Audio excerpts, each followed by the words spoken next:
How did one cruel party joke turn into a stamped envelope in a bright lobby with strangers watching? Why did I think a threat to replace my husband in bed would make him chase me, not close the door? What happens when the person you call boring answers with calm, lawful steps you cannot spin? Before we dive deeper into this story, I have one small request. Please subscribe, drop a like, comment, and hit that hype button to boost this channel so more people can discover these incredible stories. My name is Isola Venn, and I told myself one party joke could fix a quiet marriage. I am 32, a receptionist at a dental clinic, good at smiles and small talk. My husband, Hale, is 35 and works in logistics. He likes plans, lists, and early nights. I said I needed spark. I said routine killed love. He asked what I wanted. I said a real man should already know. At a friend's party, I stood by the music and called him retired from romance. I said the group should find me a replacement, maybe our friend Theo. Laughter rose like steam. I loved the heat. Marcus was downstairs in the car, ready to drive me home. He texted that he was waiting. I let the phone face down. I told myself a little cruelty was medicine. I called it a test. After that night, I framed Marcus as the problem. I said he was cold. I said he did not fight for me. Tamsin at work told me to own the story. I started posting lines about choosing passion. Neighbors looked. His mother asked if our daughter Poppy was okay. I said we were fine. I believed my own echo. I came home late and stood in our small kitchen with my coat still on. I made a show of taking off my shoes like I was entering a stage. Marcus was rinsing a pan. He asked if I had eaten. I said I was full of ideas. He asked if I could talk without the phone in my hand. I said a real man should not need prompts. I took a photo of the empty counter and saved it without posting. I wanted proof that the house looked like a clinic and not a love story. It pleased me to make the space look guilty. He set 2 mugs down, one by the sink and one near the window, as if cups could be a map of our distance. I told him lists were strangling me. He said routines kept Poppy steady. I said I needed spark, not steady. He suggested a weekend trip. I called planning the disease. I watched his face for anger. He did not give it. He nodded and said we could speak on Saturday after the school fair. I rolled my eyes like a teenager and told myself the eye roll was power. While he wiped the counter, his phone lit with a gentle chime. A calendar reminder flashed. Pine Lot, 8:15 a.m. He dismissed it fast like it was nothing. I asked what Pine Lot meant. He said it was work. He kept his voice light, but the way he stacked the dishcloth felt too neat, like a person building a quiet wall. I told myself he was hiding dullness and calling it duty. It was easier than thinking he had an inner life without me. I texted Tamsin that I would not be soft anymore.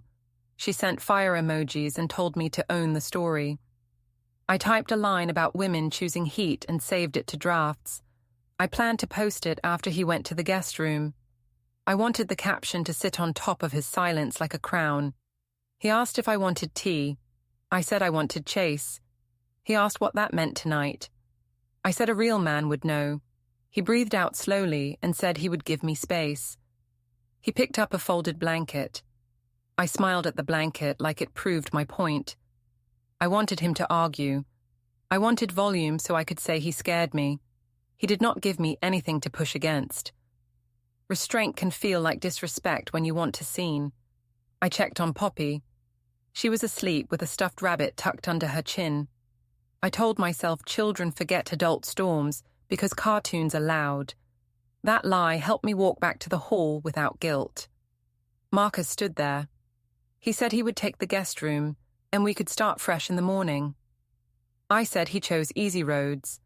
He said calm was not easy, it was grown. I pretended not to hear. In our bedroom, I opened Theo's chat and scrolled. A photo of him at the gym stared back, all bright lights and clean angles. I messaged that the party joke got people talking. He answered with a laughing emoji and asked if I felt upgraded. I liked the word because it made me sound like a device, not a person who could do harm. I typed that Marcus needed a wake-up call. Theo typed that brave women take what they want. I saved that line in my head to use later. When I returned to the hallway, Marcus was at his desk. A spreadsheet with initials and dates sat on the screen. He minimized it when he saw me. I asked if he was writing love notes to his calendar.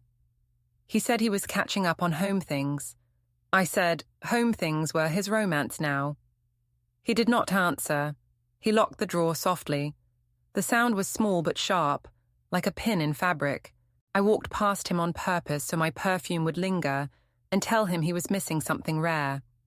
He did not sniff the air or chase me with a question. He just said goodnight and moved toward the guest room. I told myself he was retreating. I told myself a brave woman meets the world where it is hot. I opened my drafts and posted the line about heat over routine. I added no tags. I knew the group would fill the blanks. The hall light made a shallow pool on the floor. I stood in it like a spotlight. I heard the hinge, then the catch. The door latch clicked as he closed the guest room.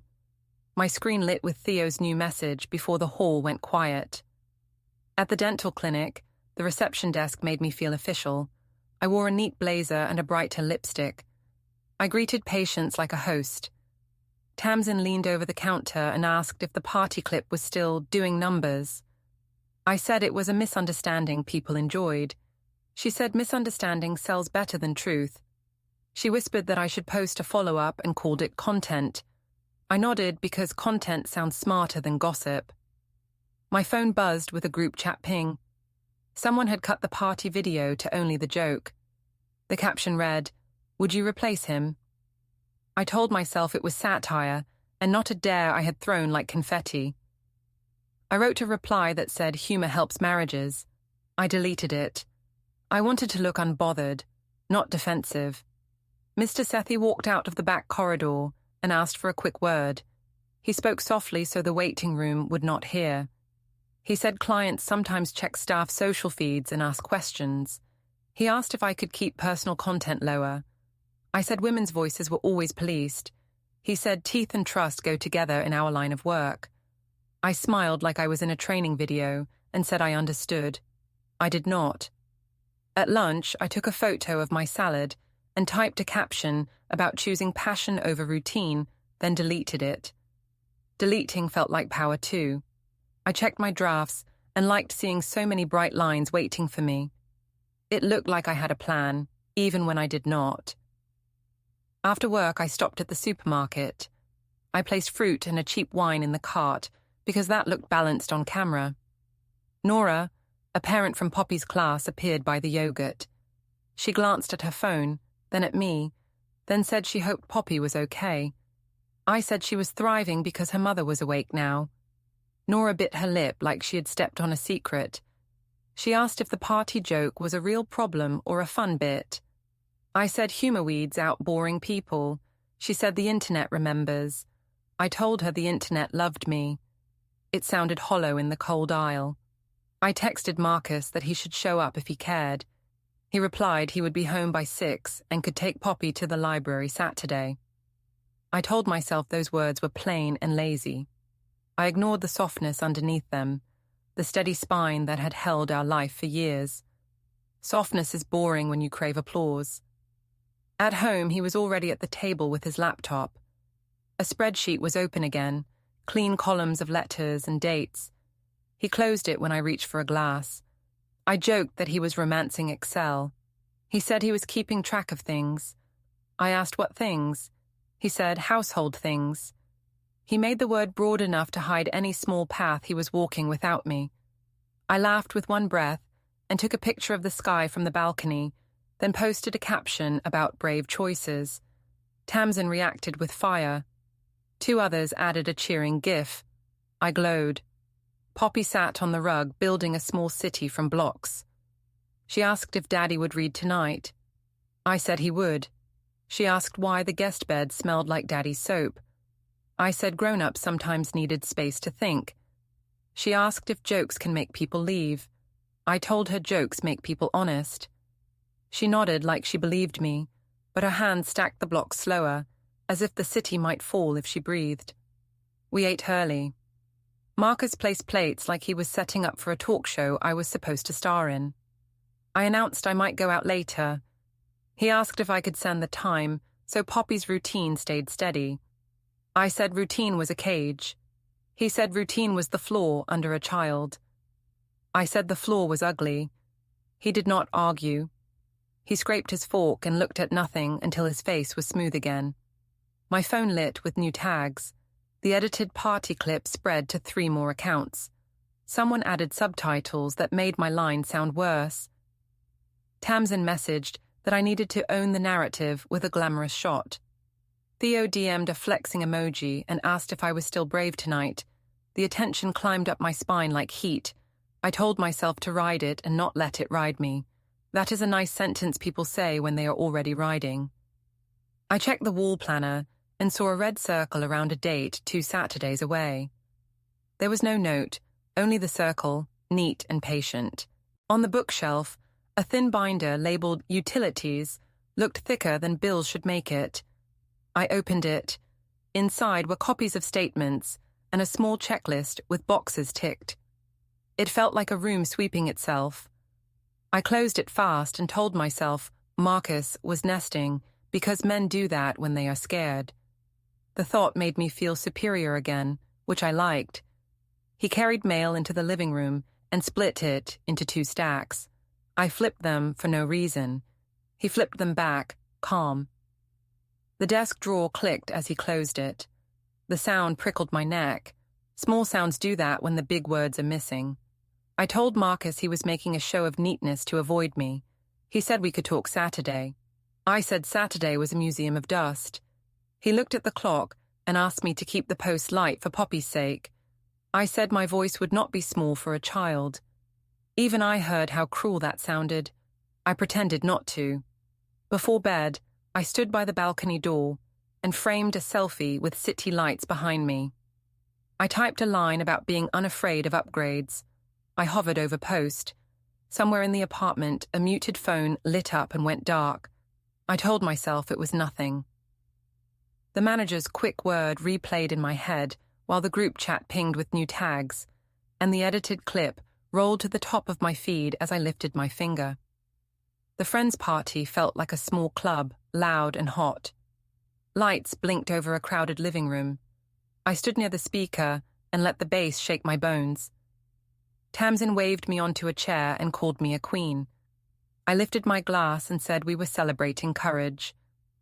People cheered because cheering is easy. Theo leaned on the back of my chair and asked if I was still brave. I said bravery was all I had left. I heard myself perform and liked it. Someone shouted that I should give advice to the room. I said routine kills love. I said some men clock out of romance and still expect a parade. I said my husband had retired in bed and maybe the group should find a replacement. I rested my hand on Theo's shoulder, like a game. Laughter came from the middle of the room, bright and mean. Someone near the kitchen winced. I decided that face belonged to a hater. I did not look again. My phone buzzed in my pocket with a soft vibration. Marcus had sent a text that he was parked out front. He asked if I wanted a ride home. I told myself a ride was a trick to make me leave the stage. I turned the phone face down on the table and told the room that women needed heat. Theo laughed and asked if heat was on the menu. I said it was. It did not matter what the words meant, only the volume mattered. Tamsin lifted her phone and filmed a slow pan. I kept talking because a camera makes words feel bigger. I said upgrades are smart. I said women should not wait for men who hide behind to-do lists. Someone yelled that men take notes because they cannot feel. I smiled and raised my glass to that line. I did not see who said it. I pretended it was the room. Marcus sent another text. He said he was downstairs and could circle the block. I told myself he was performing control and that I was above it. I lifted my glass and announced a toast to brave replacements. The chant started because chants start easily when people want a moment. I leaned into Theo for the cheers. A camera flash caught our faces close. The flash felt like a door slamming in a bright hallway. I did not flinch. I told myself a good story needs a sharp sound. Theo suggested fresh air on the smoking patio. I agreed because I wanted the night to have chapters. Outside, the air was cold and thin. He asked if I was serious at the chair or only playing. I said I was teaching a lesson. He said he liked being a lesson. I laughed like that was clever. In the corner, 2 guests shared a look. I pretended I did not see. A message came from Marcus. 1 word, waiting. I thought about opening it, then swiped it away. Theo suggested we swing by his gym to talk. He said the mirrors make everything clear. I said clarity sounded like medicine. We left by the side gate. I told myself I was not running. I said I was collecting data. The words saved me from looking down. The gym sat quiet with lights on low. The mirrors made the room look full of people. I put my bag on a bench and stood close to my copy in the glass. Theo asked if I wanted to explain my plan. I said the plan was a shock big enough to wake a sleepy man. I said I would prove I had choices, and then Marcus would fight for me. Theo said Marcus never fights. I said he would this time. I believed it because I said it. My phone buzzed. The screen showed a missed call from unknown. It showed another from private. I told myself wrong numbers find me when I am brave. I put the phone face down on the bench. Theo moved closer. I said we were only talking. Then I said, talking counts as fire when people watch. The words slid out because I like lines that sound solid. They fall apart later, not now. We left the gym and crossed the parking garage. Echoes followed our steps. A separate set of footsteps paused somewhere past a column. Theo asked if I heard that. I said it was nothing. I asked if he wanted to grab a late snack. He said early morning would come fast. He asked if I would be all right. I said I was always all right. My phone lit once more with a lock screen preview of my own face on that chair, frozen in a bright frame beside Theo. I watched the buffer line crawl like a fuse. I put the phone away without pressing play. I reached home before midnight. The apartment was dark but tidy. The couch cushion held a shallow dent, as if someone had sat still for a long time. 2 mugs waited on opposite counters.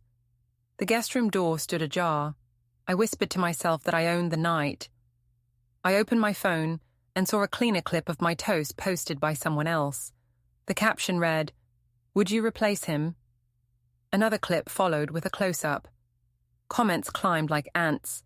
Someone recorded the toast, and the clip auto-played with a camera flash, freeze frame as I stood alone in the kitchen. I stared at my own smiling mouth while a new upload bar slid forward.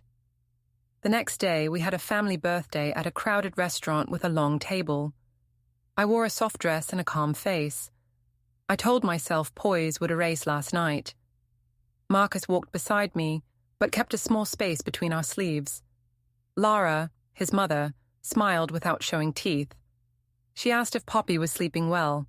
I said Poppy was thriving. Lara asked if public posts help children. I said awareness helps everyone. She said privacy can help too. She used a librarian voice that made every word feel alphabetized. I disliked how tidy it sounded. Cousins passed plates. A cousin asked if the party joke was real or performance. I said humor was therapy. Owen, my brother, looked at Marcus and then at me. He asked if I wanted water. I said I wanted support. The room tried to laugh. The laugh came out thin. I made a small speech near the cake. I said Marcus was good at bills and lists, but not flame. I said couples need a spark leader.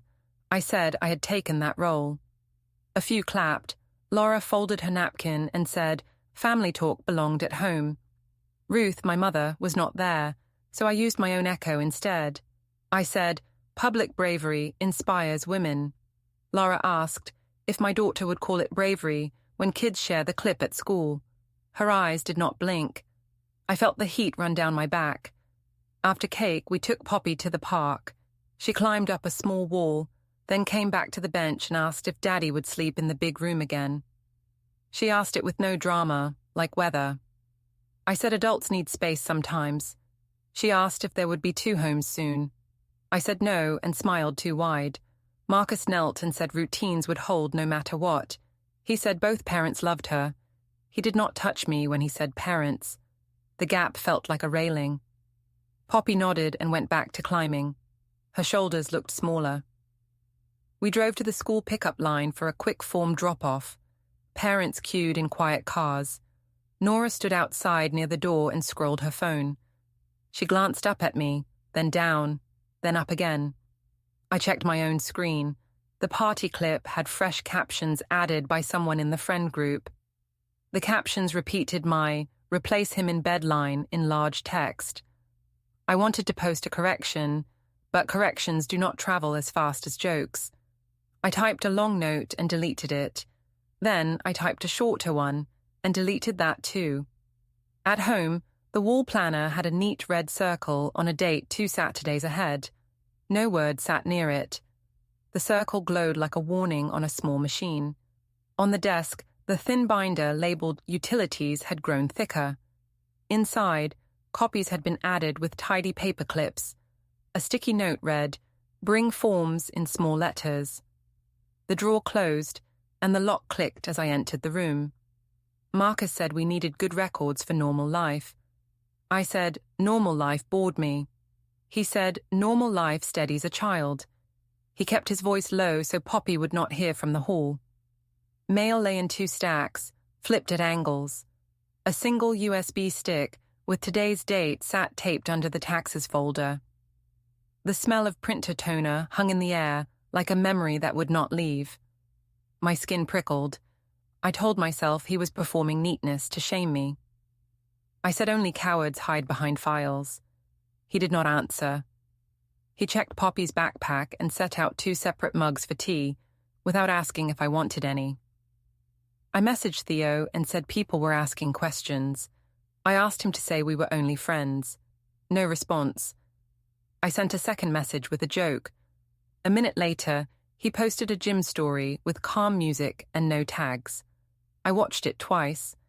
It felt like a door closing in a very polite hallway. That evening, there was a short parent committee meeting at the community centre. I volunteered for a fundraiser task and smiled at the room. Whispering ran like a thin river under the chairs. Marcus sat apart near the window, with headphones on for a brief call. He took notes on a small pad. He never takes notes for show. I tried to see the page, but his hand covered the lines. On the way out, I said, we should post a picture together to calm people. He said a picture would not fix what I had made public. I said one grand gesture could reset the story. He said he would handle things properly. He used the word like a tool he had tested already. I said properly sounded cold. He said cold was better than a fire that burned our child. I did not like that sentence. I said he was dramatic. He said he was done explaining. We put Poppy to bed. She asked if we would both be there in the morning. I said yes too fast. Marcus said yes and added that he had an early errand. He did not say the place. He kissed her forehead and left the door open a little so she could see the hall light. I stood by the balcony door and looked at the city, then at my phone. Theo still had not answered. The friend group had moved on to other posts, but the clip kept rolling in new corners. My drafts felt heavy. I tried to write a clean confession that made me sound like a fighter for love. The words did not line up. I told myself I only needed one good scene tomorrow to flip the crowd back. On the desk, a tiny calendar reminder popped on Marcus's phone and then went dark. It was only visible for a blink, but I caught 2 words, paper drop. I told myself it was an office task, not a plan. My chest did not believe me. Poppy's question about 2 homes echoed while a red-circled date sat on the wall planner, and Marcus's phone showed a paper drop alarm before the screen went black. I opened Theo's chat again and typed, "Are we good?" then watched it sit unread in grey. Segment 5. The community centre smelled like floor wax and old coffee. I arrived early for the parent meeting and signed my name on the sheet with a strong loop, like I was important. I told myself being visible would fix the story. Chairs scraped as people settled. I offered to run a raffle and said I could call sponsors. The chair thanked me without looking up. The gratitude felt thin. Marcus came in late and sat near the window, 2 rows back. He kept his jacket on. He put headphones on for a short call and took notes in a small pad. He nodded to no one. I watched his hand move like a metronome. He did not look at me. That bothered me more than a glare would have. During a break, a father asked if my party joke was real. I said it was satire. He said satire still cuts. He walked away to the snack table and studied the fruit like it had answers. I opened my phone and drafted a truth post. I wrote that strong women refuse silence. I deleted it. I wrote that jokes can be medicine. I deleted that too. My thumbs shook like they had a cold. When I looked up, 2 mothers were scrolling in the hall. One glanced at me and then at Marcus. She said something short that made the other raise her eyebrows. After the meeting, I walked to a co-working space for quiet. I liked the glass walls because they made me feel like a display that people could not touch. I started a long thread about modern marriage and deleted it. The screen blinked with a cloud sync pop-up. File uploaded successfully. I had not uploaded anything. On the side of the browser, I saw tabs for storage options and Notary near me. Ads, I told myself. Coincidence, I said in my head. My chest did not listen. Back home, the stairwell felt colder than usual. 2 separate mugs sat on opposite counters again, handles turned away from each other. In the guest room, the blanket had a crease, like someone had slept on top of it and then lay still for a long time. In the office corner, a locked drawer clicked shut as I entered. Marcus said he was finishing paperwork. He said we could talk later. I laughed at the word paperwork and called it his new romance. He did not answer. He checked Poppy's homework and placed her library book in her backpack with a small note about due dates. I cooked a fast pasta because cooking photographs well. Poppy hummed while she built a tower of blocks. She asked if Saturday would be library day with Daddy. I said yes. Marcus said yes and added that he would confirm times by message. He did not say which app. I asked why a message, not a talk. He said messages keep schedules clear. I called that cold. He said clarity helps a child. He kept his voice low and even, as if volume was a thing he could keep in a drawer. After dinner, I checked Theo's chat. My last 2 messages still sat grey. I wrote a third that said we should speak and line up our story. It stayed unread. I sent Tamsin a photo of my desk lamp and typed a caption about being brave. She replied with a heart and then did not comment again. Silence began to feel like an audience that refused to clap. I walked past the office corner and smelled a faint, hot scent like printer toner left from last night. A thin binder labelled Utilities lay thicker than it should be, with tidy paper clips inside. On the desk, a single USB stick with today's date in marker rested under the folder marked Taxes. The laptop screen showed a clean tree of folders, Archive A, Archive B. When I stepped closer, Marcus minimized the window. A phone buzzed face down and lit as private for a second, then went dark. He slipped the phone into his pocket and said he would be in the guest room early. I said we should post together, smile, and kill the gossip. He said a post would not fix what I had made public. I said we needed a grand gesture. He said we needed a steady plan. I said plan sounded like chain. He said plan sounded like care. He spoke like he was pouring water into a narrow glass and did not want to spill. He checked the wall clock and the wall planner, where a red circle still waited 2 Saturdays away. Later, when Poppy slept, I cornered him in the hall. I said I was not the villain. He said he knew who did what. He said he would handle matters properly. He used the word properly like a door that closes softly but does not open again. I laughed to crush the word. He did not try to catch the laugh. He only nodded and walked down the hall. The hum of a shredder rose and stopped behind the guest room door. In our bedroom, my phone lit with a new alarm on Marcus's device across the room. It read, paper drop 9:10 a.m. It faded before I could reach for it. I told myself it was office work. I told myself he would crack tomorrow if I pushed harder. I typed a long text to Theo and watched delivered sit grey. A muted phone lit up as private while the drawer clicked shut, and the words "he will handle it properly" stayed in the air like a cold draft. I decided to find Marcus in a public building and force a happy picture. Morning light made the courthouse lobby look like a clean aquarium. Polished floor, glass everywhere, people moving like slow fish. I chose a chair near a pillar and practiced a soft face in the metal. I told myself I would pull Marcus aside, take a simple selfie, and post a line about forgiveness and growth. I made the caption in my notes and read it aloud in my head.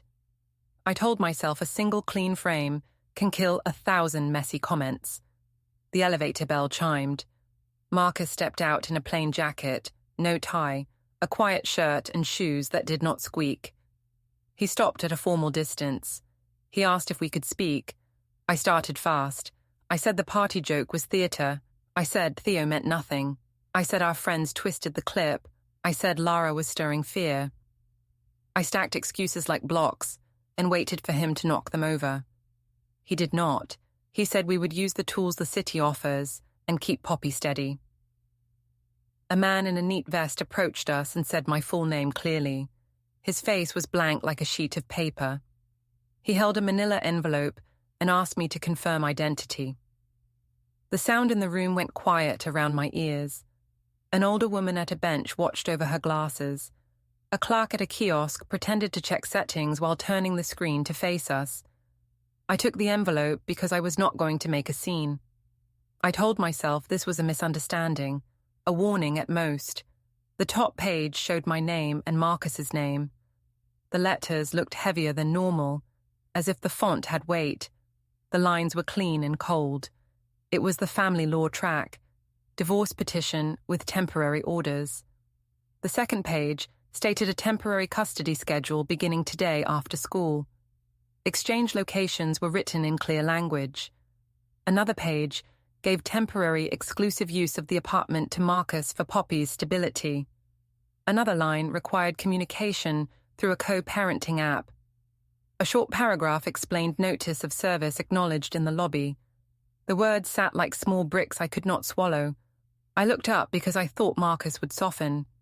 He did not. He said we would follow the schedule. He said Poppy came first. He said the app invite would arrive by noon. He said he would be at the pickup gate at the listed time. He did not speak louder than normal. He did not move closer than the formal line between us. He thanked the server for his time. The server nodded and turned to the kiosk. The printer started to work. The spooling sound rose, and then a small stamp thumped on paper. My hands shook. I signed the acknowledgement of receipt because the man pointed to the line, and my hand knew how to draw my name. The server read the time and date aloud and placed the receipt on a small tray. A guard across the hall asked that people keep the entrance path clear. Two strangers made space and kept staring with their faces neutral. I said this was too fast. I said we could talk. I said we could fix image first and feelings later. Marcus said the child would not wait for image repair. He said dignity mattered. He said the orders were temporary, and we would follow them with care. He looked at me as if looking through glass. The reflection of his face sat beside mine on the elevator door. We did not look like a team in the metal. We looked like two people on different floors of a building. He turned toward the exit. He said he would see me at the scheduled time. He did not add any extra word to smooth the line. He walked through the glass doors without a sound of shoe or fabric. The doors sighed shut behind him. My phone buzzed with a calendar ping I had not set. Meeting, personal 11:05 a.m. I stood very still. The printer spooled, the receipt stamp thumped, and the glass doors whispered closed. I held the envelope in both hands as the lobby brightened around me, cut to black. Don't forget to hit like, subscribe, and turn on the bell so you don't miss the next story. Write in the comments from which city you are watching.